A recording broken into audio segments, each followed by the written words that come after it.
अस्सलाम वालेकुम। उम्मीद करता हूँ जी आप सब ठीक होंगे। ईद की छुट्टियाँ आपकी अच्छी गुजरी होंगी।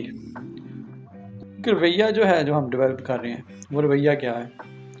वो रवैया ये है कि अक्सर ये बात कही जाती है कि आजकल यकीन करने का ज़माना नहीं रहा, इत्मीनान करने का ज़माना नहीं रहा। और किसी हद तक ये बात ठीक भी है।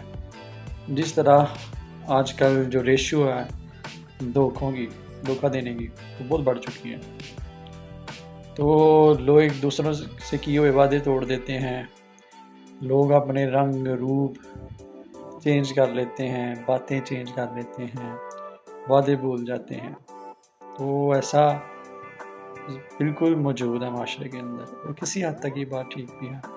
लेकिन क्या मेरा सवाल ये है, क्या अब इतबार करना छोड़ देना चाहिए?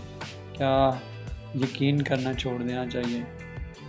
तो मुझे लगता है कि ऐसा नहीं करना चाहिए। ना यकीन करना छोड़ना चाहिए और ना ही इतबार करना छोड़ना चाहिए। ये एक ऐसी चीज़ें हैं, ये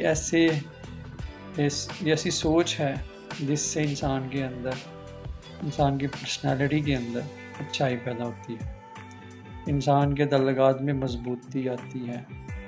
ये एक ऐसी अच्छाई है जिससे इंसान अपने घर में भी मुफीद साबित होता है, अपने माशरे के अंदर भी मुफीद साबित होता है। और वो जो लोग अपनी बातों से फिर जाते हैं, जो वादे तोड़ देते हैं, जो पल में माशा हो जाते हैं, जो कल कुछ और थे आज कुछ और हो जाते हैं, ऐसे लोग असल में अपना ही नुकसान करते हैं।